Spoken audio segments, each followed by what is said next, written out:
Welcome everyone. This is an episode of My Greatest Hits. I'm Giovanni Blanco, and I have the honor of having master songwriter, troubadour, guitarist, Mr. Jim Vitali. Oh, thank you. That happens? That's me? That is you, man. That is you. That is you. Now you tell me. Yeah, that's what you put in the tax form every year. Now, well, we just... It's funny you said that. This is that week. It is the week. We start doing We're it. done. But You're like troubadour. It's always that thing like, really? It goes over there. Line item B. Yeah. Okay. Yeah. What can I write off this year? Oh, there's plenty. There was plenty. There will be plenty more. Thank you for being here, man. This is Thank you. Oh, thank you, man. This is we do this thing. It's we put together a mixtape of 10 songs that mean a lot to you, and I like to approach this as side A and side B, and we'll just jump right into it. Side A begins with classic "Ticket to Ride" by the Beatles. Yes. Tell me what the significance of this song is for you. Wow. Ticket to Ride, for me, is a lesson in economy in songwriting. So you have the title, right, which is like a headline. Like, okay, so what are the columns going to be now that I've got the headline?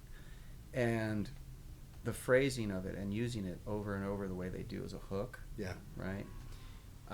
But again, there's an economy. It just verse, chorus, and then the bridge goes like bridges do somewhere. Yeah. You know, it's a very bluesy bridge for them, in my opinion. Mm-hmm. Among the bluesiest things I've ever heard them do. But there's a spirit to it. You know, it's kind of a downer, but they're really honking with it. They are. You know, it's like, well, I can't quite get together with this love interest, but I'm kind of happy to shout about it. Yeah. You know, and kind of work. You know, it's kind of like a blues. You work it out, right? That's right. But to me, it's like it's a feel. It's an economy. It's not, you know, typical 2/4 feel. You know, and there's just so much in there that builds an atmosphere, and there's not much to it, but it all works. And funny because it's like in doing a little research. This is allowed, right? This is allowed. This is not a shill. This is actually refreshment. No, we'll do a little quick sip. Salud. Salud, compadre. So what I read was it was mainly a John Lennon tune, and he kind of sat down with Paul, and Paul did a little something. McCartney. Right. Did a little something. Although Paul McCartney said that it was a 3-hour session for the entire song that they worked on. But the thing that Paul McCartney came up with, which to me is one of the signature things in the song, is how to play the drums in that part. Yeah. That boom, boom, boom, ga, boom, boom, boom. You know, that whole. It's like it changes. I mean, that's like such a definitive part of that song that it's like identifiable. You know, and then it goes to more of a 2/4 in the bridge, and then yeah, you're right. Yo, Paul. It is a bit melodic the way it moves around the kit, you know, tone to tone, and that's all Paul. That's I'm all sure Paul. if you call him, he'll answer the phone melodically somehow, different every time. You know, creative. Yeah, John is good for the "she's leaving me" and yeah. Well, he had more of a gut bucket thing to him overall, but his melodic sense wasn't half bad. Oh no. If I Fell comes to mind. Just, oh yeah. You know. Moving along Oh, yeah. on side A. Listen to Her Heart, Tom Petty. Oh wow. You know, growing up as I did in Ohio, you know, Tom Petty, or just about anywhere, Tom Petty's everywhere, right? It's like the air, right? And you don't consider it so much because it's there, it feels great.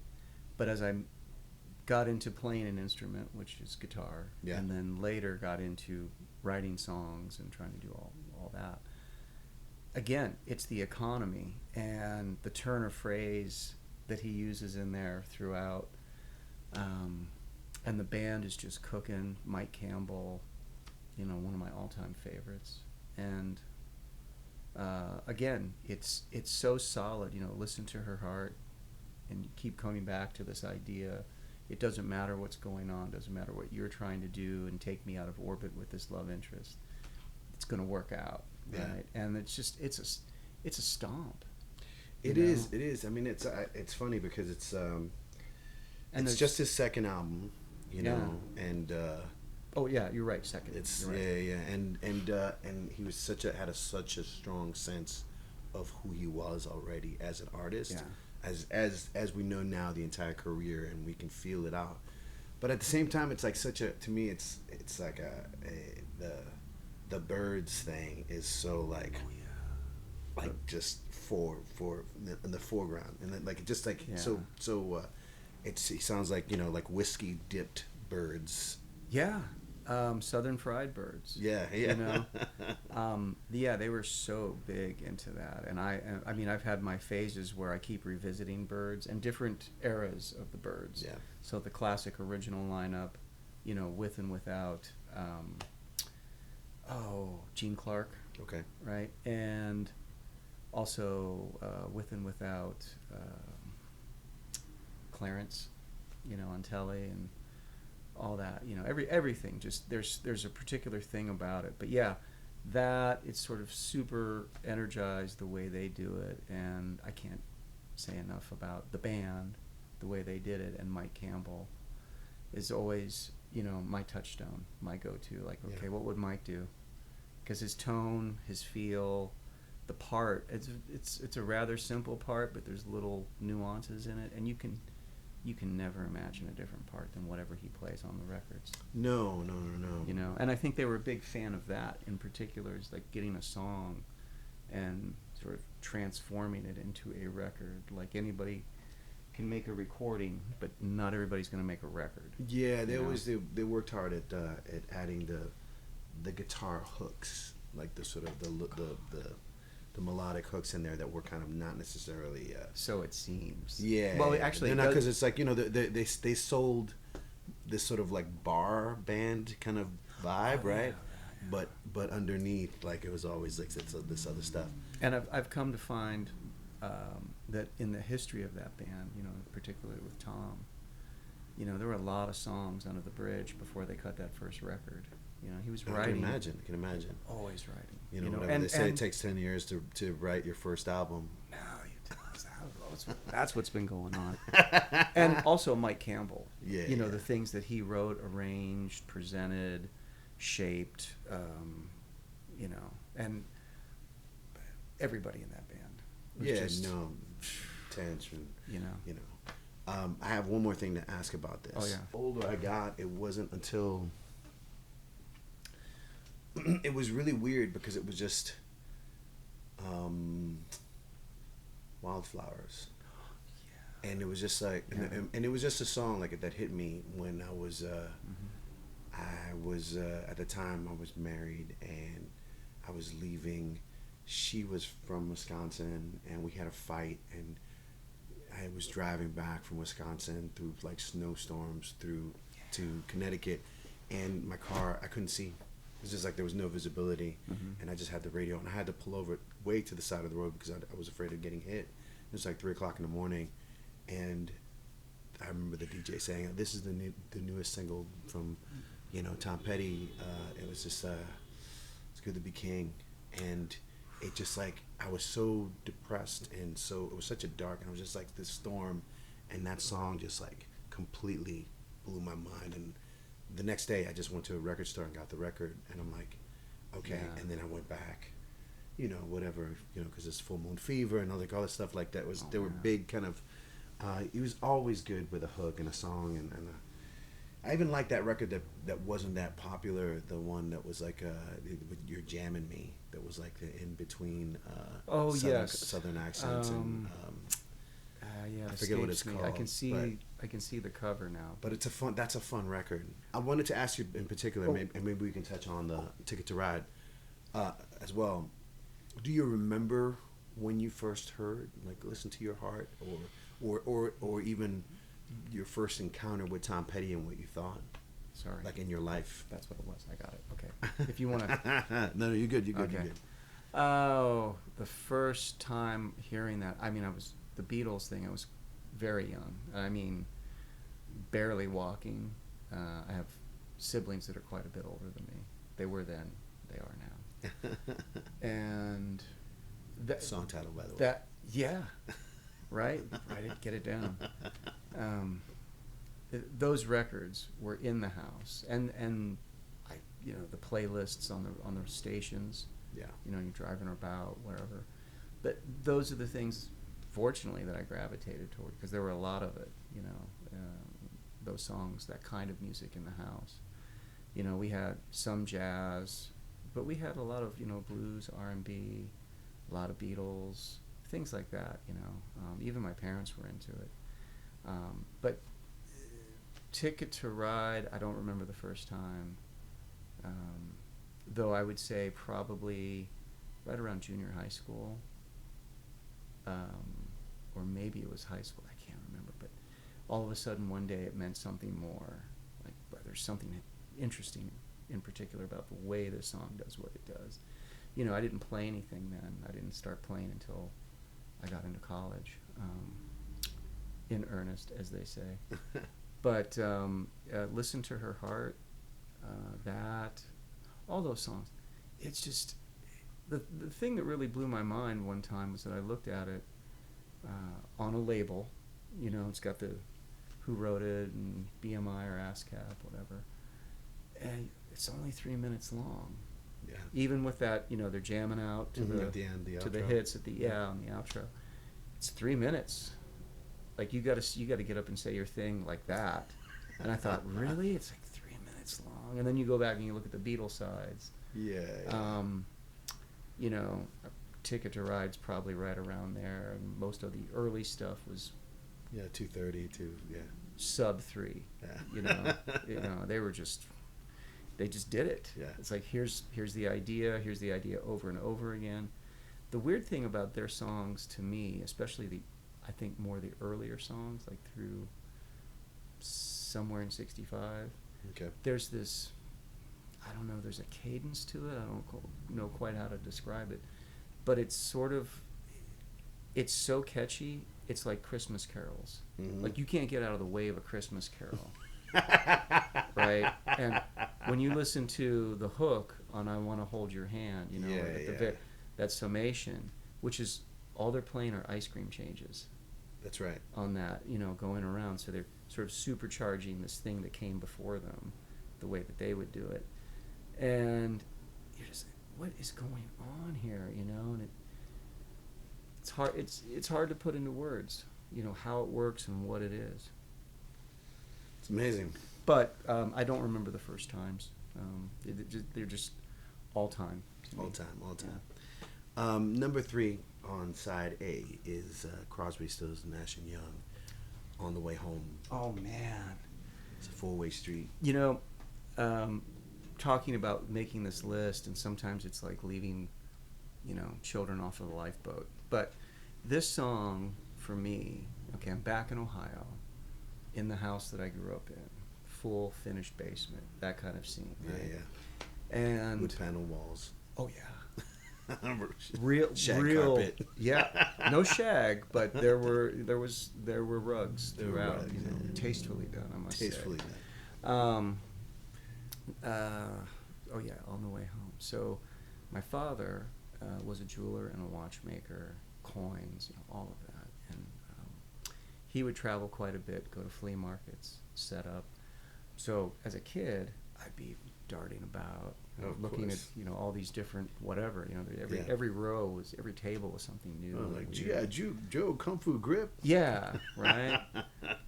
Yeah, big time stuff. And you know, you'd find things, and I saw that there was this thing of they're 8 tracks. Oh my God. Right, and there it was, Crosby, Stills, Nash and Young, 4-way street, and I thought, well, okay, I know. Bought it, I think, for $1.50, right? And then somehow found one of those old stereo receivers that was like, you know, the built-in 8-track. Yeah, radio, cassette, 8-track, you know, with the turntable. okay, so now I can get this thing operational. And you'd put it in, and it would bounce from channel to channel, the 4 channels. Yeah, yeah. So I'd be in that basement listening to this on these, I don't know what kind of speakers they were, but they're actually pretty good. It wasn't like Radio Shack, and I'm not bumming out on They were Radio Marantz. Shack. Yeah, they might. You know what? Actually, no. Funny enough, they were Serwins. Nice. Vega. Yeah. But, actually, those weren't mine. It's a long story. But, so I'm listening tell to me the this. story of these speakers. This is the stuff that I want to get to. Yeah, well, it's like, you got to find these things and fashion them together so that you can hear this, media that you bought, this 8-track. That was, partially, the label had some water damage to it, so it added to the allure. Yeah. Right? But you'd put it in, I'd put it in, and you'd be in the basement. It's definitely not water, by the way. Oh. Wow. Can we cut that? Can we edit that out? I don't know. We're going to keep it PG here. But, I'd be in the basement as, a kid, 12, 13, 14 years old, and you try to catch up on sleep. Put in the 8-track. It's going, and I just fall asleep. Yeah. In the basement, everything's darkened, it's nice, it's your cave. And you'd wake up, there'd be another universe, this other channel that had clicked on while you were conked out. And over and over, and this would just wash over me, one of those albums, that and the radio, everything, that I could get my hands on, because that was the thing for me, sound. Anyway, that song is really the one out of all of them. There's something about it. It's really, it's like you can really feel them together, which the whole album is. I mean, they sound great, Yeah, I mean, it's remarkable how patchwork that album is, and how their sound is the only thing that isn't. They just like sound perfect together. Sometimes, but all these songs and all these bits, and it's like they're just older songs. I think that was like a Buffalo Springfield song. Like I think that probably Neil's. Neil's. It was Neil Young's song, but when he was in Buffalo Springfield. Yeah, that era. So it's just like another. Everyone had these different songs, and at the time they were everything was contentious between them, and they were like basically on the. I think they broke up before the album came out. Actually, even. It was quite combustible, that combination, for various reasons. But their sync, their like sort of unison thing. It's like they just locked in. Yeah, we're locked beyond in. All 3 prongs into the wall. And so much of that album is live. Yeah, it's like so like it's just Chicago's on there. Black Queen. I love Chicago. Yeah, I mean, Graham sounds great. Those other guys were holding him back. No. He does, but there's like a sweet melancholy to that song. Yeah. And it's a very I always think about that in the autumn. Yeah. Right, which is a favorite time of year for me anyway, but to me that's got very much of an autumn thing. That's that song. I love it. That's awesome. And it always takes me back to that time and place. That 8-track. Yeah, as they say, the formative years, where the damage is accruing. Side A continues, and we have song number 4, which is "The Weight" by the band. Ooh. Yeah. Yeah, when I first heard that, it, growing up, college radio, right? Mm-hmm. And you'd hear things. I mean, I was quite young, 8, 9 years old, we're talking. And you'd hear something on the radio, and at first I didn't know what the music was, but I liked it a lot. Yeah. And I started to notice it sounded a little bit like these rock and roll things that I would listen to, like Led Zeppelin and whatever. And it turned out to be blues. So there was some station, I can't recall the station.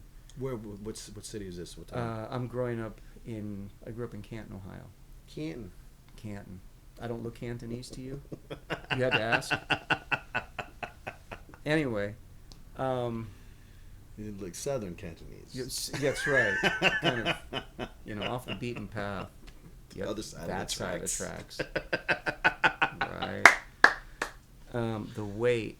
So I start, you know, and you know, certainly you hear different things. You hear country music. You know, the funny thing is about that station, it was college radio, so it wasn't dedicated to that format. Oh yeah, no, So it's playing some everything. days you turn it on and think, okay, what's this news thing that they've got going on? Where's the music? Yeah. The other stations, and then you realize as you come along. But anyway, you hear that, stopped everything, stops you in your tracks, and it's all together. It's all these things that I knew and was finding out about, you know, discovering, and it was all right there. But I didn't know how, like you could feel it, but you couldn't really point to it. Yeah.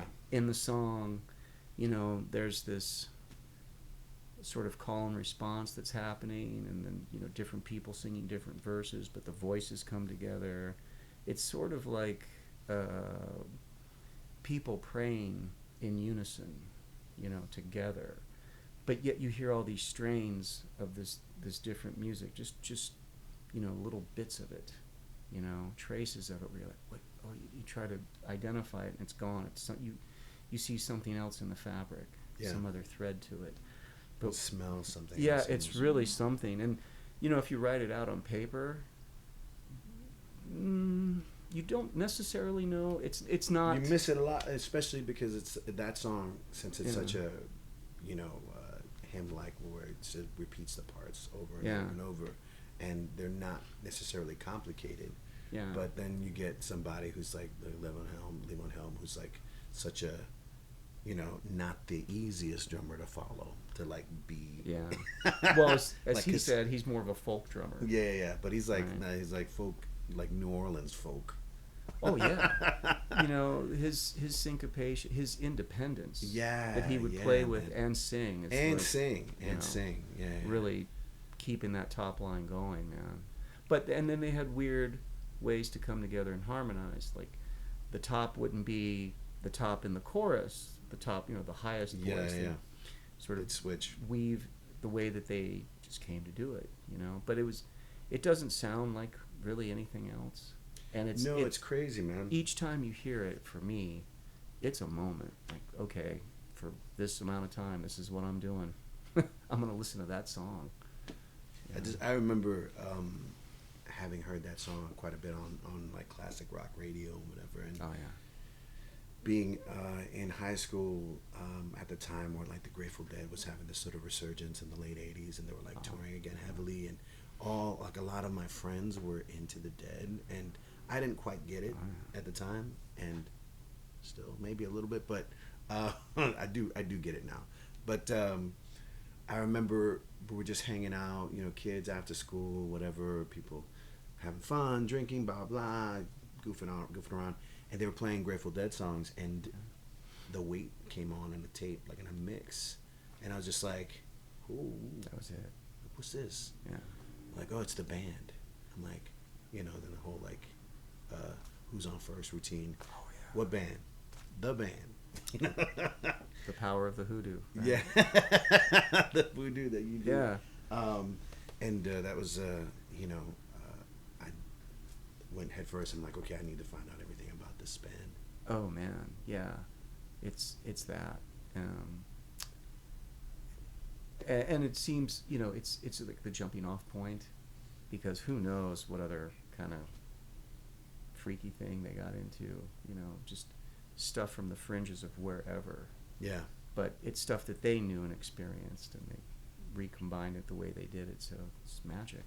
I mean, I think that they're not that dissimilar to the Beatles in the sense that they did their time. Yeah. As a band. Oh yeah. You know what I mean? Like all the stuff with off the boards, man. Just everything right there every night. You got to line it up, and somebody wants to start a fight or mess with you somehow, or you know, whatever. But you can't do it that much and that intensely unless it's you. Yeah. Right. It's beyond meaning something to you. Of course it does, but it's just you're gonna do it no matter what. Have you ever had a situation where you were in a group or in a band where there was a sort of that syncopation of having that only comes from playing repeatedly over and over, like a certain period of time? Yeah. There was a band that I played with in Columbus. It was more of a roots rock band. Blues, I should say roots music. Yeah. Blues, a lot of jump blues and swing, so that sort of boom, boom, boom, boom, boom, boom, boom, boom, boom. That, and playing off of that and thinking about horn lines instead of how a guitar player would play, right? Those sort of, the stabs and the things that come and go in those arrangements, but, affected by a guitar primarily. So learning that band, Big Dave Schindler, shout out to Big Dave. Big Dave Schindler. Who was the guy that started that band and playing the Doghouse. At Beefsteak Charlie's in Canton, Ohio. Yeah, man. Yeah, well, where would it be in Canton now? I don't even know. So everything's changed, right? Yeah. But he put it together. He was the singer and the Doghouse guy, and does both amazingly well. He was always the guy to try to catch. I think he was always the best at his chair in that band. But we had a great time. We played Paladins. We played, Hollywood Fat stuff. But at a point, it just had its own inertia. Yeah. And we knew what everybody was doing. We were all developing, as one does. But I think for me, more formative in getting into that bag fully, what it is to just groove and not fill and not blah, blah, blah, blah, blah, bowl of noodles, table 3. Sometimes just playing the melody is enough. Yeah. Melody is always enough. But yeah, there have been different combinations that I've played with, maybe 1 or 2 shows or, limited number of shows or just one-offs where the combination of people worked. And then you're like, where'd that go? Everybody's scattered to the 4 winds doing their thing. But it's great when it happens. Yeah. And I've been lucky, like I hope many people are. So many great musicians that I play with, including you. I love what you do, and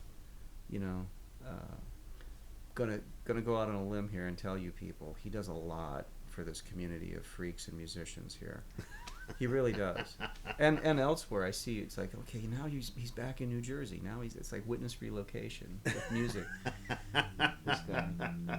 But seriously, I see a lot of people, like everybody here in town. Yeah. Here in Nashville, all kinds of towns like that with so much talent in them. And I'm absolutely floored by it. And it doesn't necessarily have to be somebody who's stellar. It's just somebody who's solid and really likes what they do and that sort of transmits. Yeah. It could be somebody playing the most basic cowboy chord on a guitar. You just said it before. Like, sometimes you just have to play the melody, and that translates to people as well, man. Sometimes it's like you just have to play certain colors of your soul. You don't have to play them all. Come on. How much furniture can you put in any room? Look around. Seriously. Yeah. Oh, that's enough. But these are, well curated pieces. Yeah. I like that for this. When people talk about booking bands, I just have to get this one off my chest. It's like, yeah, I'm a curator. Like, what are you, making hams? You're booking a band. You're booking a night. That's what you're doing. This? The Louvre? Yeah. Yeah. You're curating. Like we're gonna have a showing by Jackson Pollock. I don't know. This is the Barf Inn. Come on, man. Like here it is. Here's your spot. Get up and play. Have fun. Get out of the way. Let somebody else do the same thing. Yeah. It's curating. No, I'm a rock and roll crossing guard. That's what I call it. Ooh. Yeah. Ooh. I'm just basically, let's keep it moving. Let's move people. Let's play over here. Let's make some more noise over here. Let's, what I mean? You're like the guy at the airport. Yeah. Wrong runway. With all of this, the core for me is not just necessarily talking about the music. It's really about where it found you. Like how it changed you. Because it's like we love music. And we can talk forever about the things that are so magical about songs and, artists. But to me, it's like, wait a minute. Like you said, that story about the Rod McEwen. Oh, God. You know what I mean? To me, that's like, oh, yeah. You took this one trip once and you stumbled on this one record, and that's. And then lost the record. But now forever, you have the whole you have the readings in your mind because you remember that one time you listened to it. Kim, my wife, she Yeah. got me a book of Rod McEwen poetry for Nice. my birthday this year. And it's just like it's one of those like half jokey, half real. yeah, and immediately, oh no, it's real. It's real. It's real for us. But I immediately, having some wine and whatever, did a reading And you from. made the voice. Oh yeah, intoning Rod. So I'm reading this, and it's just a cold read, right? Yeah. And there were points where it was like, he wrote that? Oh man, that's. Let's just say that some of these lines are invasive. I'm going to leave it at that. But it's Rod McEwen, and if you dig it, you dig it. Yeah. Yeah. Yeah, finding the music and it finding you. I think that's a great way to put it. Yeah, it's like where the meeting happened, where the actual like. I can't get away from it. Yeah. Let's talk about song number 5 on side A. Lucinda Williams. Ooh. I Lost It. Wow. When I first heard that song, first of all, I think it's one of the best vocals of hers that she's ever captured. And by that, I mean it's just she's connected to something. Something's really special on that one. But in the end, it's just this root down jam. Sort of like a Neil Young thing. But again, like Neil Young, it seems really straightforward, but there's really cool nuance to it. And when you look at the meter and what she's saying in the song, how she's, those turns of phrase, man, it's so good, and you can listen to it every time. And the band, that take to me sounds like it was just in a bar, before they opened the doors, and it's the band that's played there for the last 5 months, Thursday through Saturday, every week. And one guy's got like the mustard stain on his shirt, and she's got the cigarette. It's like, it was a cigarette at some point. It's just hanging, and it's I think I lost it. Let me know if you come across. So casual, but it's just such a cool, like just kicking out the jams. It is. And it's this thing about, my interpretation of it. I think, sometimes I write songs down. Do you remember what year this album came out? Ooh, good call. I don't know. But, it's that point where you're thinking, all right, I'm into this person. Yeah. I'd like to know, give me something to work with here. Am I in, is this going to happen? It's not going to happen. But it's a way to do it. It's the story that's been told more times than you can count in a song and whatever else, movies. But the way, it's her point of view, her turn of phrase, and, just the feeling of it. It's great. Was this the first song of hers that you ever thought, like, you kind of made you pay attention to her, or? No. What is it, World Without Tears? Okay. Yeah. That one has more of, I think that gets more back to those bits of what makes the band. Yeah. That's a little more churchy, a little more gospel-y, and it's beautiful, just ever so slightly rough-hewn, right? But everything, and of course the band that she's playing with is great. It's funny because it's so sympathetic into what she's doing, how she does it. Knowing you and knowing your album, Love and Fate.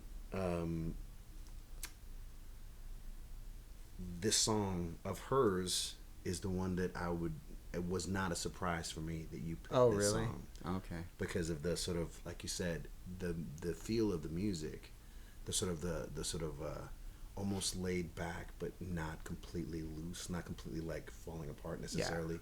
Just but like about to.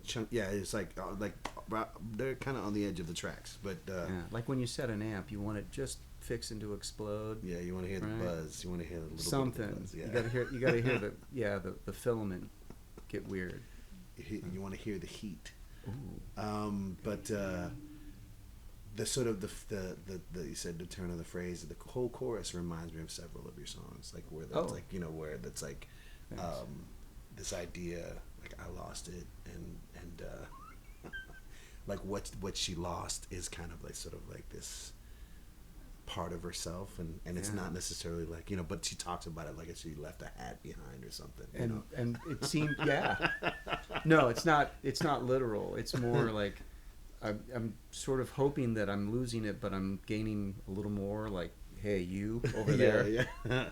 It's very you casual, know? but it's part of that magic. So we flip the tape to side B, and we begin. And there's that thing where you have to sort of rewind it, because Make sure you start at the beginning, because it's never exactly. Let's just pretend that we were talking while the tape was playing and it ended. I just naturally had to flip it over, unless it was one of those auto reverse. But side B begins with California Stars. Oh man, yeah, Wilco, that's right. Billy Bragg. Hey, who put that on that list? That's a good one. California Stars. Oh, actually, you know what? Yeah. Before we go, Okay. I wanted to ask you a question, because in trying to find more about these songs, Oh yeah. with I Lost It, I didn't know this, but she had recorded, I said Car Wheels on a Gravel Road. She had recorded the whole entire album before. Again. Yeah, it was like the second version of the album that she recorded with a different producer. She had initially worked with Steve Earle. Ooh. And Steve Earle said it was one of the most tedious, boring recording sessions he's ever done. And somehow, and she felt it was too polished. She felt it was just like too clean. I see. And then she went with Bruce Springsteen's keyboardist, Roy Britton. Is that, yeah, that sounds right. Yeah. Well, I didn't know. And that gave it more of a band feel. But it's kind of crazy, because I feel like that's something I want to touch with you upon real quick, because as a songwriter, somebody you released an album a couple years ago and you're working on new material. Like, how often do you find yourself recording a demo or even actually recording a song and going, that's not right yet, or that's not ready, and then like finding that it's like adding or recording with a different band or a different studio, different producer? Oh, right. Oh, you mean in recording it or writing it? In recording, mainly. In recording? In recording. Well, you did like a demo, you feel like it's close enough? Well, two things on this record. Because of the budget and the lack thereof. Yes. And also time constraints. I was touring as a sideman on a show. Had to write in between, you know, being home, you know, downtime, and then coordinating everybody else who was on a bus of some sort, right? So that was madness. So we went in. I was writing under a deadline. I had the dates set aside, and they got the acoustic only demos maybe 7 or 8 days before Recording. Yeah, and they did their homework, of course, and they showed up. Maybe if I'm being honest, it could have been great without them having they could have walked in cold. Oh yeah. And yeah, it would have the been pros. great, because they are those players, you know. But of course, you know, I was a sideman on that tour that I was doing on that show, but that's being on the clock. When you're the artist, you're on the hook. So of course your monkey mind is saying, okay, is this going to be, this has to be this, how is this going to sound? I didn't have the convenience of that. We had the first 2 days we did 4 songs, I think it was, and then we did 2, and then everybody later that week, like Dave Sutton, speaking of Lucinda, he was off again on tour with her playing bass, and Jeff Young was going to go back out with Jackson Browne, you know, things like that. But we knew, because they wanted to do the record, and they were doing it on totally sweetheart rate. You know, they knew what I was trying to do, and they're like, all right, man, we're in. We just want to do it, right? Figure it out. But because we're doing that, can you make it a full album? So I'm like, all right. Yeah. So we got to write the the other 4, and we had another date, like no 5. doing like a couple of songs. Well, we can record several. A Yeah. day and, you know. I tried to make it try to sweeten the pot, you know, for them, and I appreciated it certainly. But I had like 5 weeks to get another 4 songs done, going in and out of town, and I got it done. That sometimes you just need that little. You gotta. The deadline. You're like, you know what? There is no not doing it. Yeah. Yeah. Getting back to that. Is it ever done? No. Did I have the convenience to try things over and over again? You know, and I was singing live takes, you know, because I wanted to bring that energy to the performance. My feeling is always, you know, having played with a lot of people, played for a lot of people, and doing what I do also on my own. In my mind, it's pretty firm. The person who's calling everybody together, you're the hub. You have to have that excitement and that energy. Then they, you know, because that, in effect, tells you kind of where the ceiling's going to be on the goodness ceiling. So if you're, you know, kind of going at it like, well, I think this is right, the ceiling's going to be relatively low. Yeah, it gets shorter, keeps getting shorter. But if you're just out there taking cuts, going for the parking lot, they're going to go right along with you, you know. Yeah. And that's what they did. They were amazing. And there were points where, you know, I was trying to catch up with them performance-wise, and the songs were brand new, so I didn't really know how to lean into them and little things like that. You know, we made some audibles, certainly, right there as we were recording, and it was great because we would, Shane Solosky, you know Shane. Yeah. He produced and engineered the record and did a dynamite job. There was a thing he talked about, he called it the tearing up of an idea. So I would have like a main riff, like on a song like America's Road, which is on the record. And it worked throughout as I had arranged it just on acoustic, right? You know, but I knew it was going to be electric, right? And at some point somebody said, that's it's a cool riff, but what if it started the song too? Which I might have thought that's too much, but you know, or somebody would say, can we double this, or we can cut that out and just go, instead of this, you know, 4 bars of a suspension I'm trying to do, just go right to the bridge. It's good. And you know what? My response was always, let's try it. Yeah. And the clock's running, you know, plus my battery's wearing down too, you know, because I'm trying to keep everything straight. You got so many hats on. All this, and this is, and you know, this is it. You got to get it. Whatever you're going to come away with, that's what you're going to put out. There is no take two. Well, I mean, there were multiple takes of some songs, but it wasn't like we were going to go back and reset up everything and get sound. That wasn't going to be it. Or that we were going to block out, you know, 7 days or 6 days. That's not it. It's a fun weekend. I think they'd get bored anyway.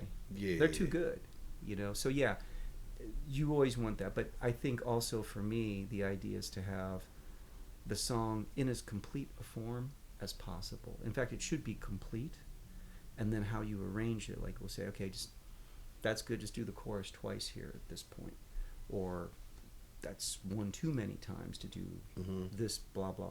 Take that out. Things like that. You know, or a little more tempo, a little slower tempo.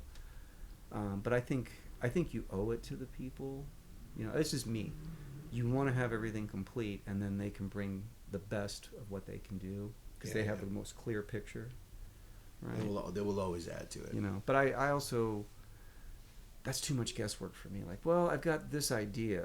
Like, yeah, everybody's got ideas. We're gonna cut songs. Okay. You're gonna put out an album of songs. We're not cutting ideas. Not ideas. Songs. That's right. Let's grab the cowbell and away you go. But yeah, that's what I try to do. But as far as writing them, you know, I'll set it down and walk around, you know, the table a little bit. I always have stuff spread out so I can see it, and you know, just move it around manually and start editing that way. A lot of pieces of paper. And sometimes I'm walking around the table, you know, like Monk would with the piano, just like sort of thinking about it. Of course, I don't have that dashing hat that he would wear, but that kind of thing. And I don't think you should. It's good to re-examine it. You know, the best case scenario is you come back to it and get, that's solid. I can move on. Yeah. But there's always that extra little thing. I'm always trying to get it to where, not that it's memorable, but it's memorable because it sings well in a particular way. I mean, I think that to me, that's like a big one. It's a big one because it's like, you got to be able to sing it. You have to, like, you know, and when you sing it, and sometimes when you sing it in front of people, different things happen to you, and you subconsciously reveal things about it that you didn't find before. Oh, if there's any hole in it, when you're in front of people, it's like, but that's where like I feel like sometimes in a good way, instinct might cover for you and show you something that you didn't think of before because you were thinking in writing format. Oh yeah. You know what I mean? Where your skill will take over in real time, and you go like, ooh, that actually sounds better than what I thought would go there. Or whatever. Well, you get that momentum. You know, there's this. It's sort of. I call it sphincter action. Ooh. Because you're like this on stage. You're like, see, don't mess up, don't miss. Yeah. Did. Well, yeah, you don't want to be thinking about putting the right emphasis on the right syllable. Right? You want it. It's just, you know, like syllables. Yeah, you want the song to feel to you like it's existed forever. Yeah. That's the trick, you know. And also do whatever you hope the song does. I mean, you write them, and sometimes you know what they are, and then sometimes you like, I got a vague idea, but I like it, so I'm gonna do it. You know. So let's talk a little bit about side B, California Stars. We we're back to that. Talking about Wilco. We segued. We segued. Yes. But we're setting this up. It's a great song. Yeah. Sometimes you have to rewind the tape and go back a little bit and go back. What was that? You know. Yeah. The turn of phrase, you know, like to lay my heavy head on a bed of California stars, you know. There's a sort of prosody to the melody, you know, of California stars. You know, the stars are up there, so it's kind of doing that. It's got that arc to it. And then he tells you what he wants to do, and then he sort of tells you why. So in the arc of the melody, you know, like the lower, da da da da da da da da, in California stars, you know, he puts the tag on it, and you know, it's a different sort of song form. You know, it's not a typical verse chorus. It sort of melds together, and you can't really tell where. It seems like it's one chorus, really, that's over and over again, which is a pretty good trick. Yeah. The only other song that comes to mind like that in a way is Maggie May. Yeah. There's no chorus. Yeah. You know, but there's great mandolin. The chorus break. is always the first line of the verse for me. It's like Maggie, that the whole every time he comes around again in the beginning.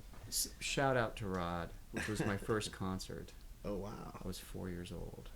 Remember the older siblings I mentioned? Yes. Yeah, my sister Anita took me to see Rod Stewart, and I remember the band and him, and I remember the glow sticks, and I remember all of these soccer balls being launched off the stage. So this is like late 70s, early 80s. Yeah, and well, he still does it. No, but that's what it kind of came to. But you know, and as a 4-year-old, you're thinking, yeah, I'd like to get a little bit of this in my life. You know, Captain Kangaroo, Rod Stewart. It's kind of a hard right turn, but you know. Yeah. But yeah, California Stars. Do you think I'm sexy? Yeah. I see the possibilities there. But no, this song, and again, it's there's a sleight of hand to what they're doing, in my opinion.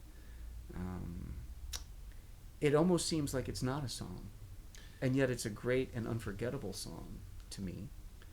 And because I don't want to tell people what to think or how to, you know, listen to music or anything like that, but yeah, and it feels good.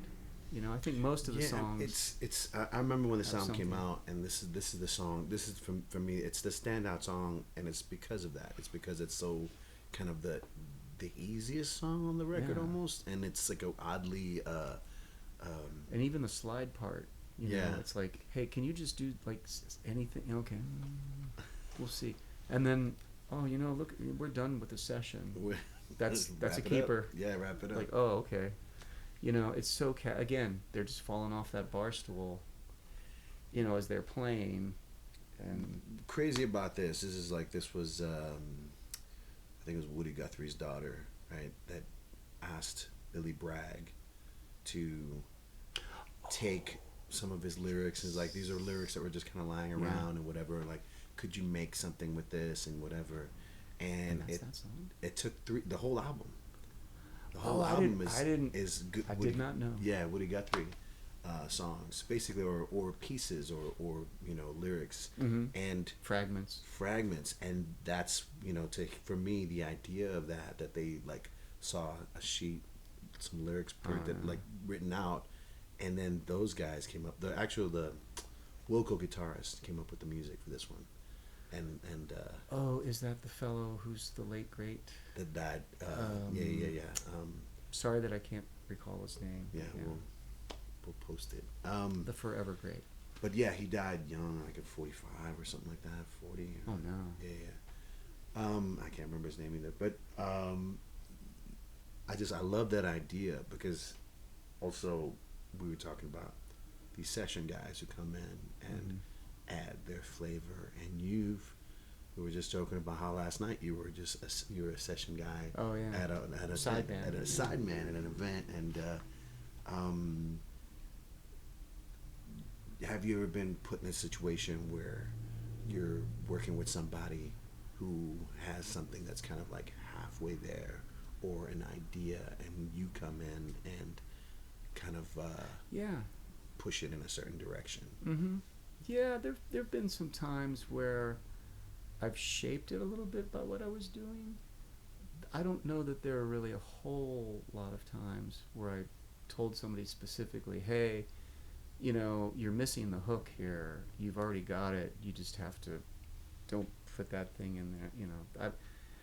I try not to do that. Yeah. And I try to honor, whatever they're presenting, I take it at face value. Like, this is what they want to do, so I'm going to try to find the best way I can do that within it.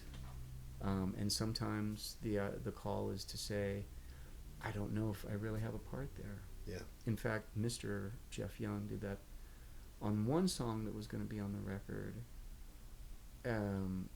And he said, I really, this is a particular kind of rock and roll thing, but I really don't hear keyboards on it. And I said, okay. And as a matter of fact, that song did not make the record. It's in the can. It might come out in some way. Yeah. But the other thing was, it was a little too far, it was a little wide of the mark, considering what the other songs were. Yeah. It didn't fit all together. Yeah. All right. Are we moving on? Moving on. Side B, Oh, yeah. song number 2, Gold on the Ceiling. Oh yeah. Black Keys. Black Keys. I like how you're jumping via different eras and decades. Well, in the Rolodex of inspirations, like we said, on a different day it could be different songs, right? But these songs for today and for now, I just think they kick ass, and what they do, and I think the writing, first of all, is really great. I think the way that they play together is unique and really great.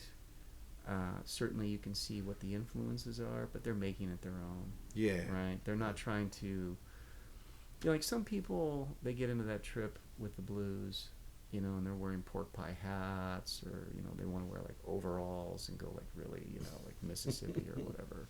And they've never been out of the city.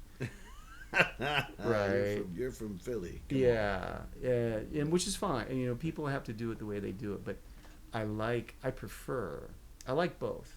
I like people who really know and cherish that kind of playing, and certainly I've given it my best at times to really get into that bag and to learn, like the voicings and the different, I suppose, sort of subgenres of blues. The different stripes of it.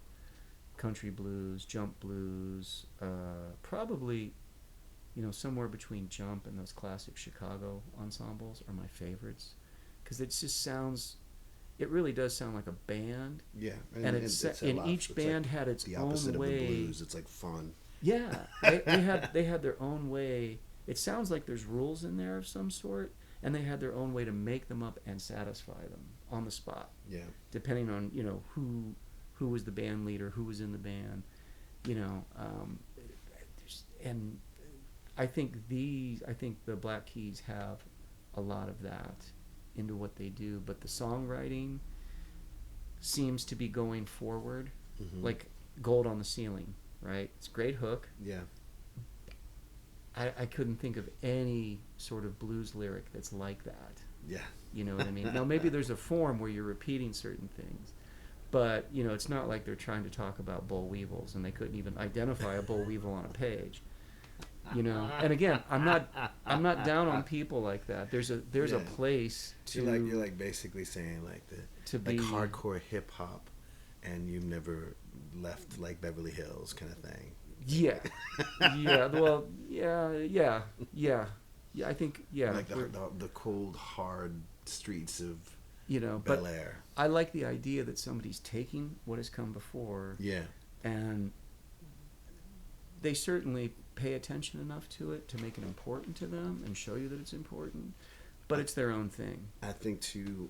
I was a fan of theirs from the very beginning, thanks to college radio, because I heard something off their one of their first EPs, and I was like, but it was clearly when it was just them recording, it was just them two, and then they released Attack and Release, I think it was called, but it was produced by Danger Mouse. And Danger Mouse was the person who was just like, guys, let's like make the beats a little bit more straightforward and funky and add some bass and add some, and all of a sudden their songs, like you said, kind of had this, the thing that they were kind of heavily influenced by, all of a sudden became something more of now. Yeah. So altogether, they were the idea. This was the third record that they worked in together. Was giving it the tearing up of the idea, like what they already were. Yeah, it's just like like they looking at the credits. The two main guys played what they played, like guitar and drums, and Danger Mouse played bass, keys, and some programming. And it's like that's like that organ that's in that song. It's like everything, and you know what? It's not overdone. No. I mean, but they're like really, they're really smart about doing kind of like short, to the point songs. It's not easy to write a pop song, and it's not easy to write a good pop song. It's not easy to figure out what your voice is, and then have something that you can present as such. Yeah. You know what I mean? But I mean, they've clearly, knowing just a little bit about what their deal was early on. And it's just the two of them.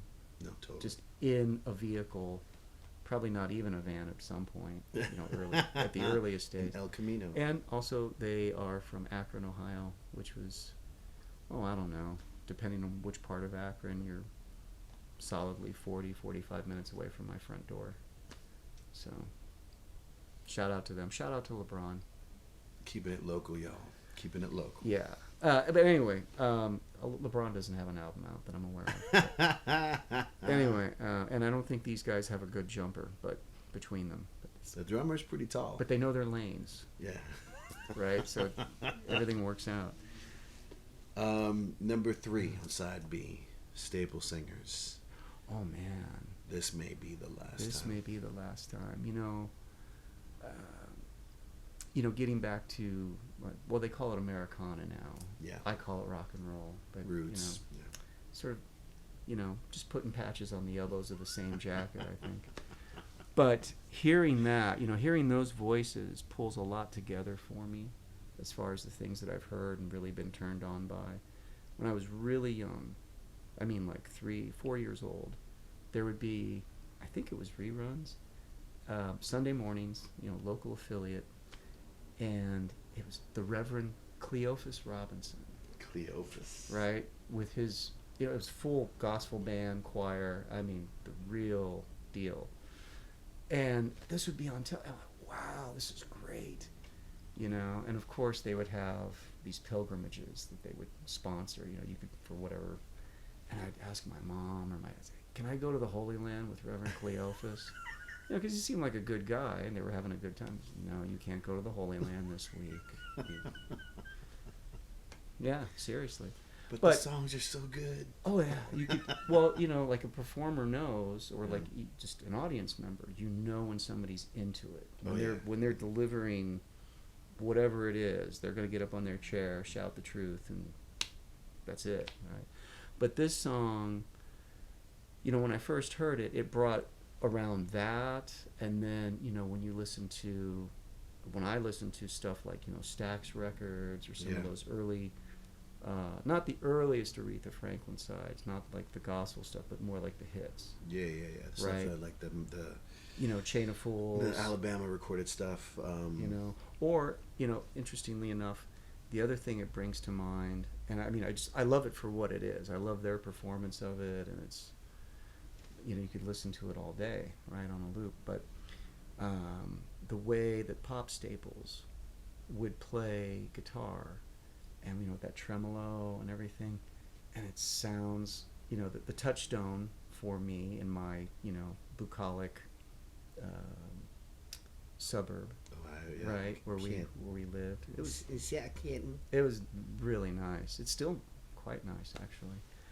Same neighborhood, same everything. Well, the people are different, but you get the idea. But this, you know, you can hear John Fogerty, and what's informing him, and that's a buzz to me. Like, okay, John Fogerty, that band, Creedence, Clearwater Revival, sounded like it came out of like the moss and the mud, you know, in Mississippi. But they're a Berkeley band. Like, okay, how's that happen?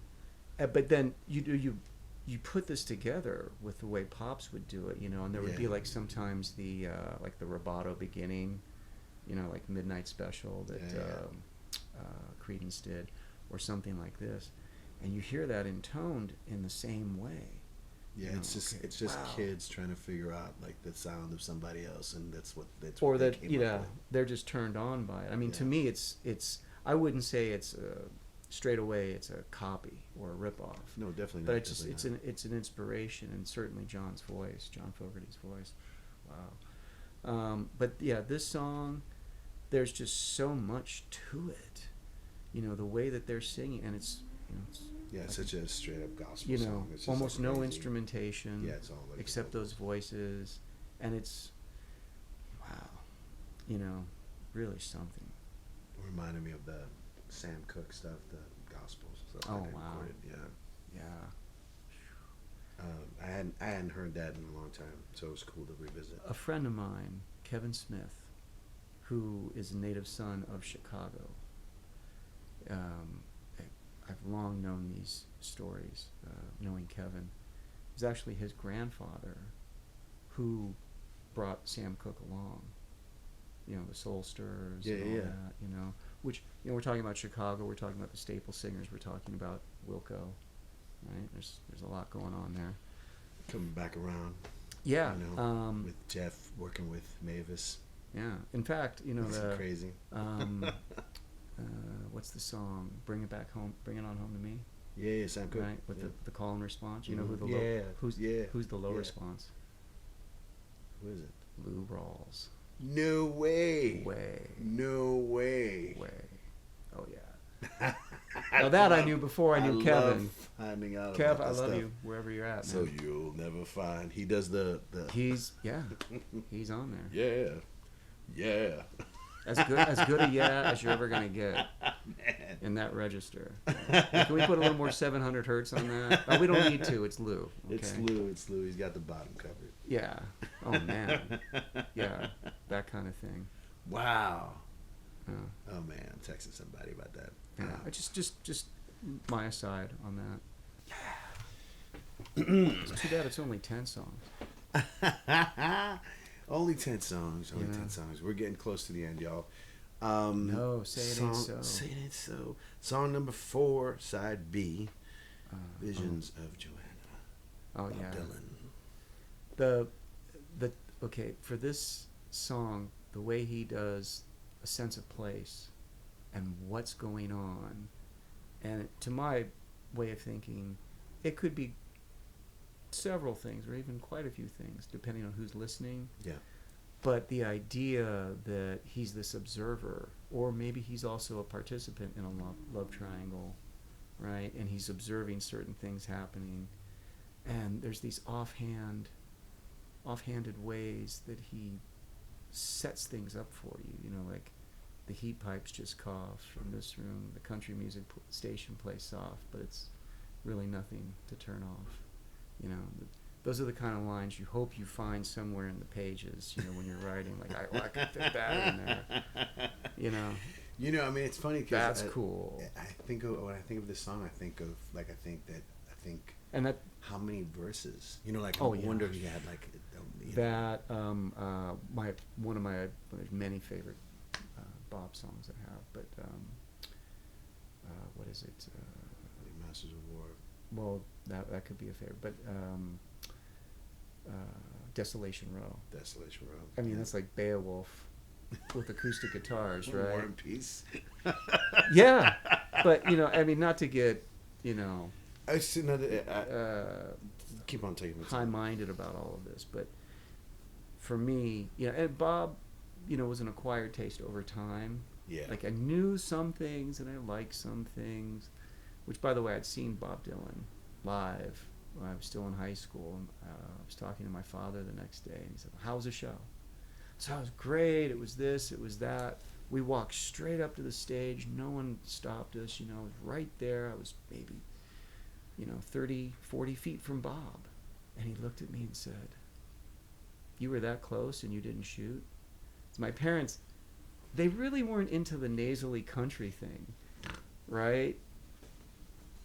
And they gave Bob his due, but it's like, my dad, it was a joke. Yeah, he wants no harm. Yeah. To Mr. Dylan. It's like my favorite Bob Dylan song is the shortest one.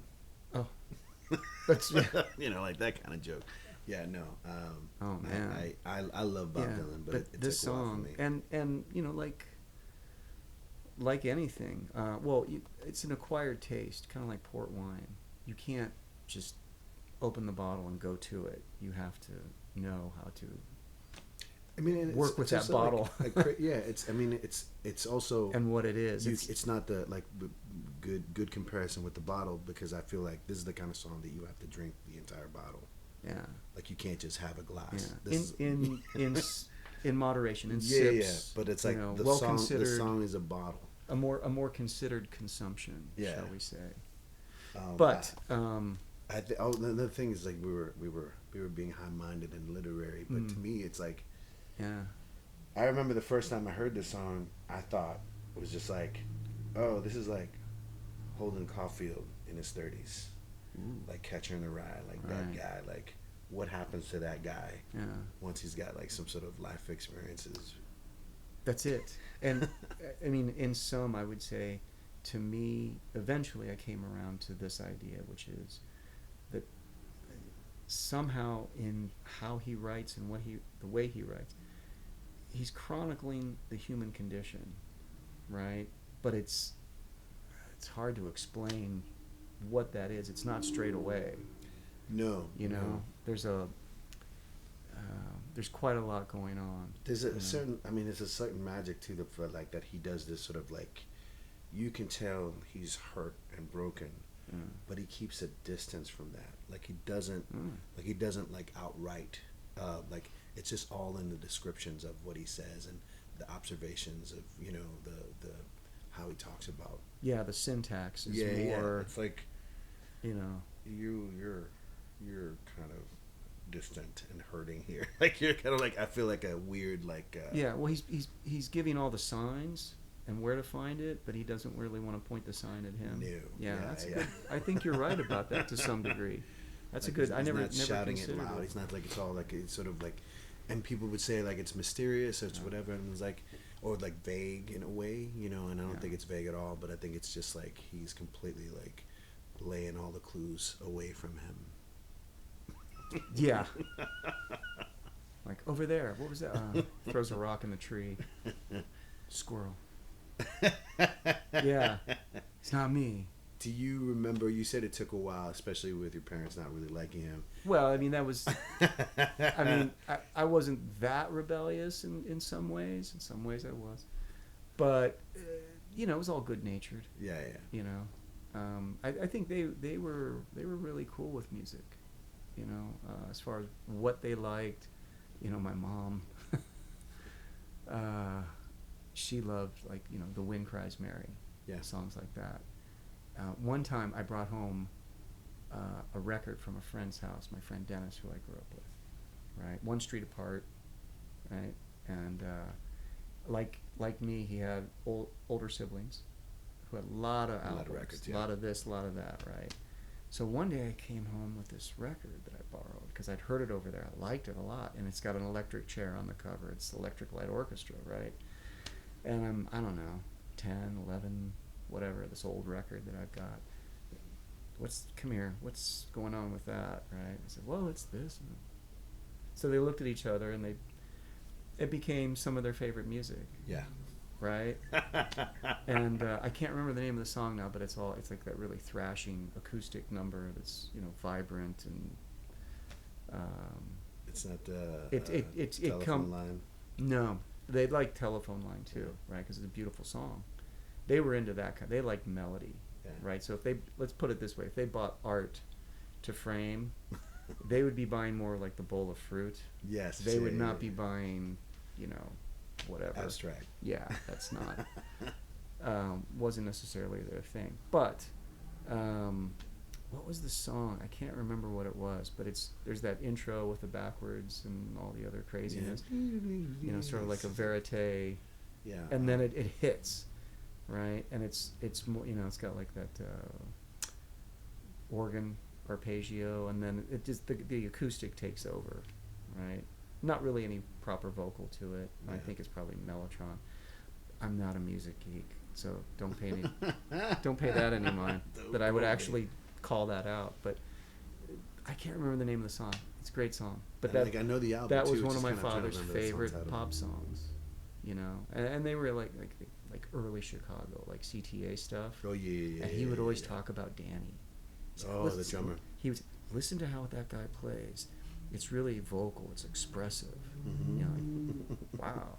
And my dad was one of those guys. He didn't have any extra words. He just said exactly what needed to be said. Man, he would go on. He worked on clocks. You can't add seconds. Right.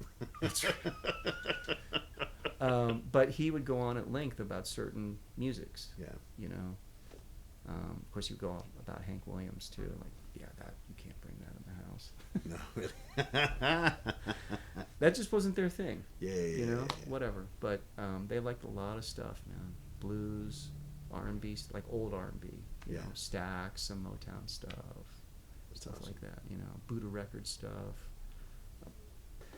We've come to the moment for the last song on side B, and it's one of Jim's personal songs that he's written called "You Can't Let Me Down." Oh yeah. Why this song? I think it has a lot of elements that we might have touched on with these songs. Yeah. But I don't know. I mean, like I said, today's the day I'm picking this one. Tomorrow could be another one. Who knows? But I like the song.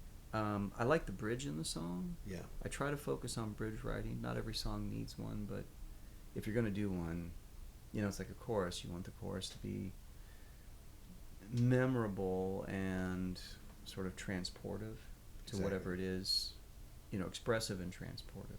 And you want a bridge, like all bridges, literal and otherwise. I have a personal rule. Oh. Every song needs a bridge. It's just some songs that bridge is just optional. Ooh. But I feel like every song needs a bridge. Like every song, because it's like whatever the purpose of the bridge is. Oh man. You need to always ask that question, and sometimes that question doesn't need to be heard. Yeah. And is the listener going to fall through the bridge? Like down to the alligators. Like, it's a trap door. Like you had me until you put that bummer of a bridge in there that doesn't fit.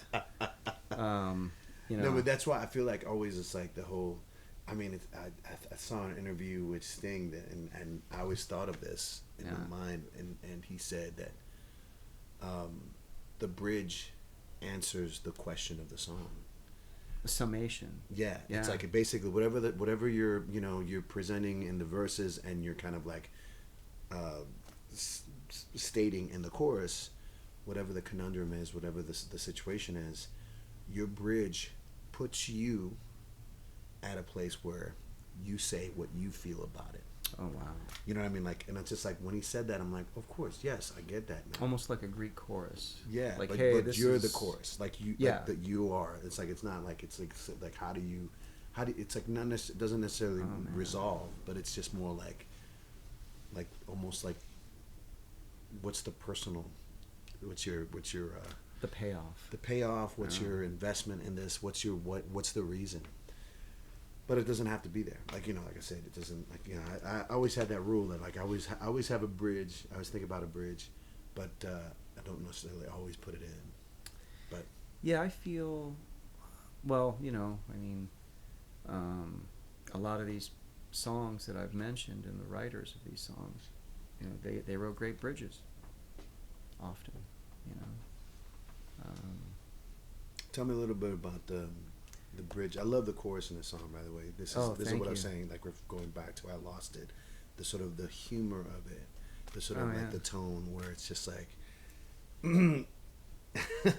Yeah, well, that hook, that chorus line, you know, I mentioned earlier that I was writing things under a deadline, and there were some set of songs. This was actually in that last set of songs. It was 4 that we did in a day, you know, like the beds. You know, and then I'd go back and overdub guitar stuff, and then any vocal that wasn't a keeper, do background vocals. You know, just try to figure it all out a little better. And especially since I can't do that as a sideman, it was my indulgence. Okay, I'm going to take a little bit of time here, and maybe just dial in the tone a little different, or whatever if it needed it, right? But this song, so I've got to be back in the studio with Shane, you know, who produced and engineered the record, and at his place in Van Nuys, actually. Not far from here. Beautiful downtown Van Nuys. So I had to be there like about 1 o'clock that day, and we were going to go over some overdubs and maybe try to finalize some mixing on some stuff that we'd already done for the record. And I'm locked in. I'm trying to write songs, right? And that day, the roofers were over at the house putting the new roof on. The old bits had been taken away like 2 days before, and Kim was coming by. You know, I'm at this one place where I always write, and stuff's everywhere. Notebooks, you know, bins that have other notebooks, the whole deal. And she said, "Don't you have to be at the studio soon? You have to leave, right?" I said, "Yeah, I've got to, but I'm looking for something here." I was actually writing a different song than this. And when I get stuck on a song, I tend to just start something else. So I'll start rooting through all the pages I have set out. And this lyric, "You can't let me down, I'm already here," which is the whole bit of it.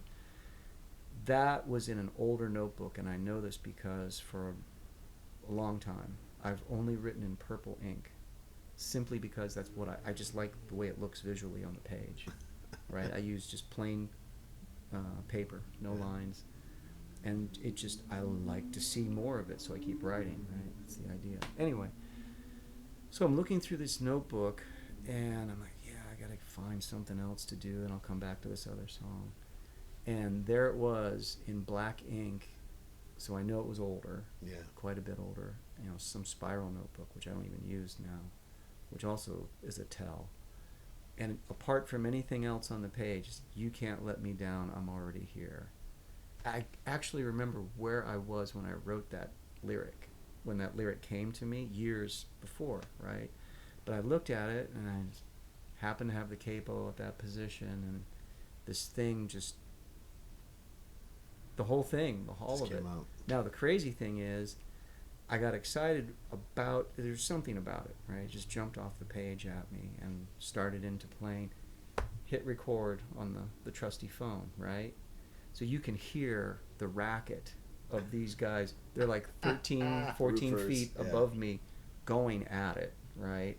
And you know, like it's the Big Bang moment where this thing enters the world, and with all these roofers. Of course, the song has nothing to do with roofing, but it became, you know, like there was different things I thought about the song. Like, okay, I'm going to enumerate all these things that somebody has done to me in this relationship, and like, nah, I don't have enough time for that, right? And so it quickly became this thing. I didn't finish it then. All I got was the chorus, what became the chorus, and the body of the song, the chords, because it just sort of the vibe. Yeah, like it somehow it pulled between a minor and a major. Like the verses are minor and the verse is major. Of course, right? major. Yeah. So I thought, oh, this is really something, and I listened to it on the way to the studio. Right. I thought, yeah, I like this, and I played it for Shane. You know, he's like, what have you been doing? You're not usually, you don't cut it this close. I'm like, yeah, well, I was doing it. I said, I think I like this song, and what do you think? And he said, finish it. We have to record that. And Shane, he's going to cut right to whatever he's thinking. He's not going to put any polish on it. Just straight truth. But the way he reacted, I said, okay. So in the next few days, I finished the song, and the funny thing is, on the song I was working on that day, which is America's Road. Okay.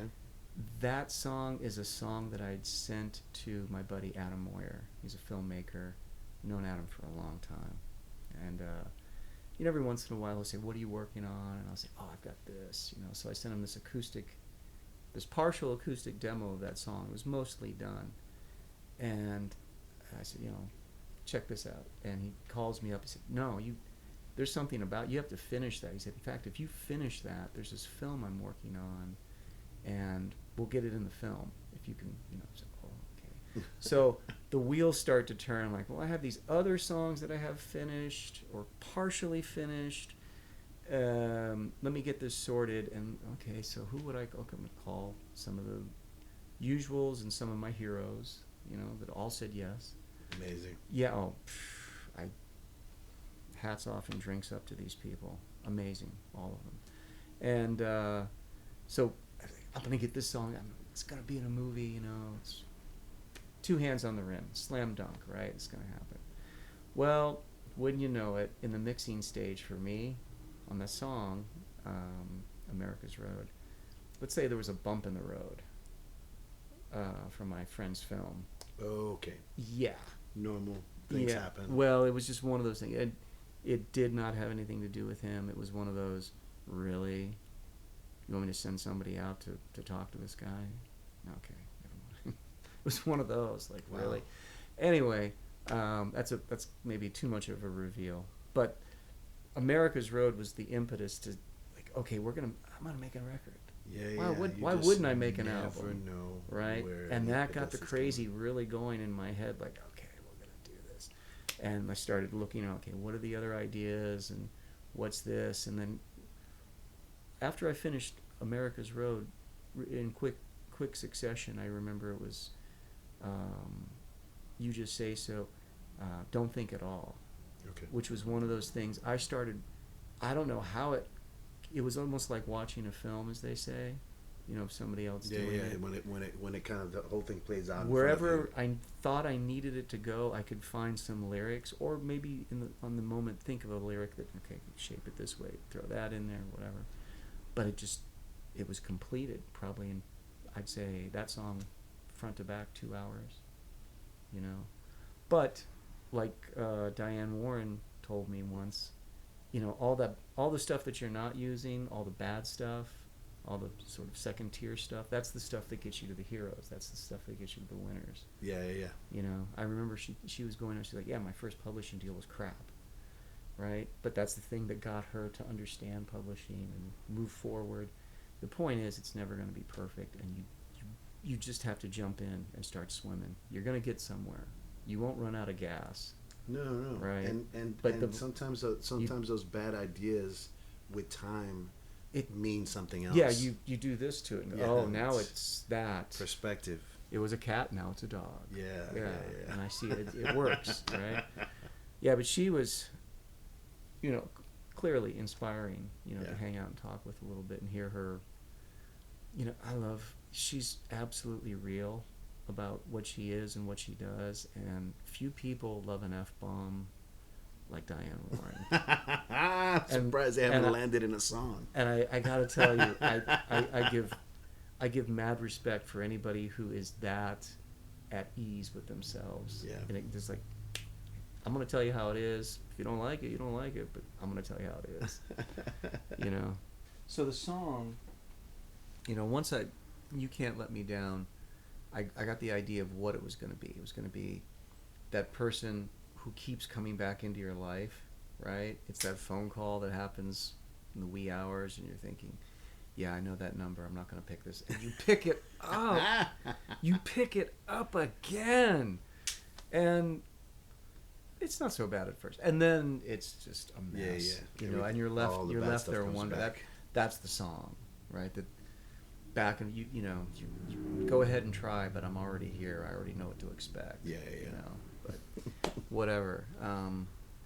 But that song was so much fun to make, and rather quickly when we were running it down in the studio, you know, everybody really for the first time, and I didn't know what they were going to bring to the table, but we straight away started to say, all right, it's going to begin this way, and then little by little things will bleed into it, and it just right there you could feel it in those basic tracks. It blossomed. I think we did maybe 4 takes of it, you know, and maybe 2 were a breakdown just to see, yeah, we've got enough happening here, or no, we can pick it up a little more here and add this, whatever. And it was just amazing to me, you know, but that's more to do with them, what the players were doing. And certainly Shane, he would find certain things that people were doing, because we're doing this on the fly. Yeah, and you kind of like, hey, so, that thing that you were doing, for instance, keep doing that. Mr. Jeff Young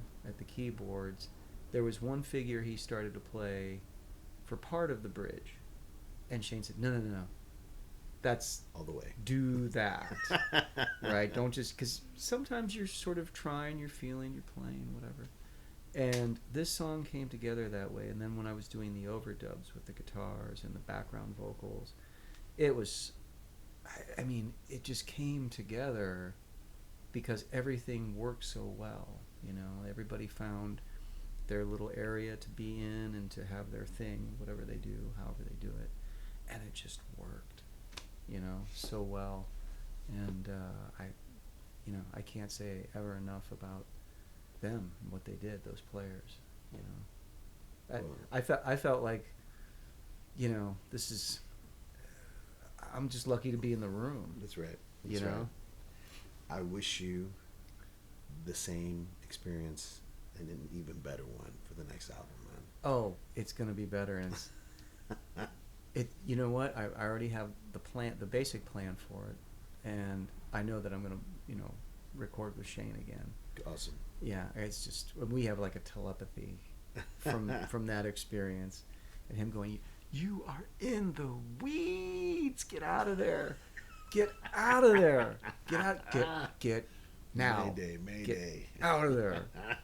Right, so I know where that line's going to be, and like, okay, and it just, you know, the whole thing together puts me in a place where I can be a lot more prepared and relaxed with it, because it was madness. I was, you know, like I was saying, barely home enough to get it written, to get it organized, and making phone calls, you know, handling the money, making moves like Lebowski would. Yes. And not unlike the Lebowski. Hey, man. You know, I met the real Jeff, who is, his name's not Lebowski, but I met the guy. The actual inspiration? The guy. The guy who was integral, believe it or not, in Sundance with Redford. Really? Wow. Yeah, it's hard to describe. I mean, when I met him, it was just hanging out at this place, you know, Trip in Santa Monica. Oh, yeah. Still there. A friend of mine, his name is Robin. He is, or at the time, neighbors with this fellow Jeff, who had long hair and was given to maybe questionable sweater choices, you know, outerwear choices, but sweetheart guy, very, very on top of things, very intelligent, and really cool to talk to. Not because of what he is in that inspiration, but he obviously inspired. Yeah, quite a dude. Quite a dude. Quite The dude. Yeah, so there's 10 songs. your greatest hits, man. Thank you so much for being a part of this. I Oh, mean, I man. really, really appreciate you Thank coming you. here. You coming here and letting it all out and telling me about these particular songs. And I always love getting the list because I feel like I have an advantage point of being the sort of first spectator of the list and going, I see the through lines, like I can see the connections, I can see, you know, like the you know, that whatever the serial killer map, you know how they do the strings and whatever, like I can do like the evidence board. The evidence board. Yeah. I can totally do like, okay, this to this and this to that and this back over or, here. Or maybe like a Rorschach of sorts. A Venn diagram. I see butterflies. Looks like a lot of ink. Yes. I don't know. A lot of overlapping circles, let's say. Oh, yeah. Thank you so much, man. Really, it was a pleasure. Thank you, Gio. Thank you. Always, man. Oh, by the way, I didn't pay attention. The whole time I thought that was a Sturgis Oh, shirt. no. It's Sturgill Simpson. Sturgill Simpson, who's one of my favorite in the new Vanguard. Newer alt-country gentlemen. Sturgill and Eric Church. I really like how they're pushing it forward. Yeah. You know, and this guy in particular, man, like the last 3 or 4 albums he's put out, each one has been completely different. I mean, great songwriting across the board, but pushing it forward, pushing the form, and even like Eric Church, sonically, it's like, wow, dude, this is really stepping out. Yeah. You know, the usual country bag, and it's great to hear. It's important, man. It's important to have these, even if they're going to be on the fringe, elements that kind of show some sort of evolution, you know, and some present day influence. Well, there's that, but I think they're really, it's them. Oh, truly them. You know, they're inquisitive. They're like exploring. They're trying new things.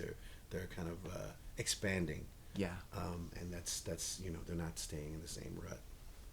They'll eat the cookies, but they won't use the cookie cutter. No, they won't. Yeah. They won't. They got the lumpy cookies that are all kind of fresh and hot from the oven. Yeah. I mean, you know, I mean, a cookie cutter's a good thing, but it's not as special. No. Okay. We don't like the cookie cutter, but we love the cookies, y'all. Oh, man. We love the cookies. You got to use that. You got to use that. That's a good one. All right, y'all. Be good. My greatest hits next time. Rock steady. Rock. Wow, how cool, man. That was great.